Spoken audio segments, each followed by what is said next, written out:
And it's not just sophisticated missiles and nuclear weapons. Countries are now using the power of internet to target enemies. Cyber attacks are emerging as part of a new warfare. Cyberspace is now the new battleground. WION reveals the big players in the cyberspace and what they are capable of.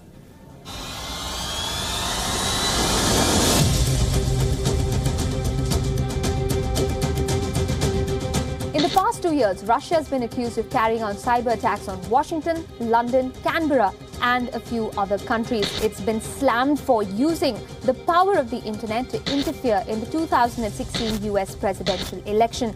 Russia has also been accused of releasing the NotPetya virus in 2017. Remember, it crippled computer infrastructure around the world.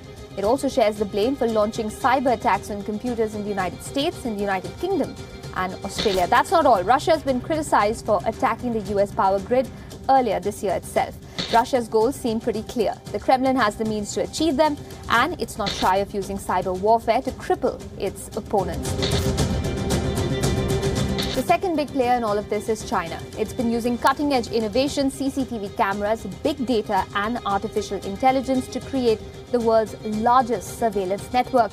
And it's not just its own citizens. The country is believed to be aggressively snooping on people in other countries. Over the last few years, China has been accused of hacking into foreign governments' computers and stealing confidential data. Just earlier this year, China was accused of spying on the African Union headquarters for the past 5 years.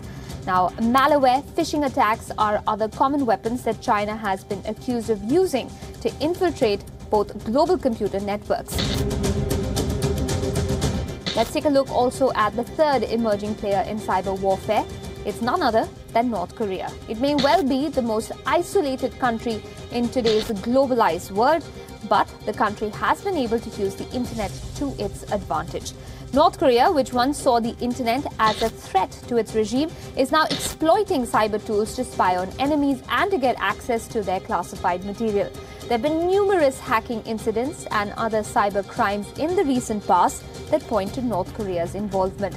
The global WannaCry cyber attack was one of them.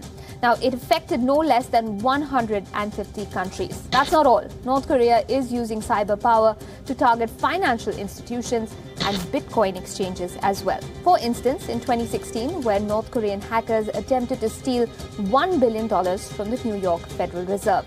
But it isn't just aggressors occupying positions in this war. There are countries fronting the counter-offensive as well.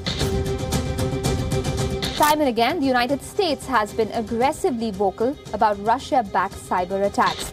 Earlier this week, the US, in a joint statement with Britain, slammed the Russian government for infecting computer routers around the world.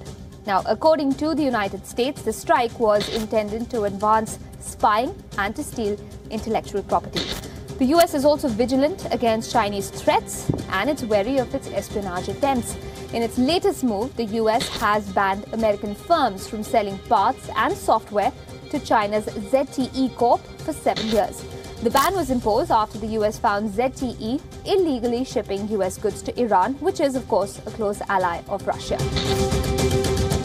Meanwhile, the British government has also condemned what it and the United States have described as a Russian government-backed campaign of cyber espionage, calling it another example of Moscow's disregard for international rules.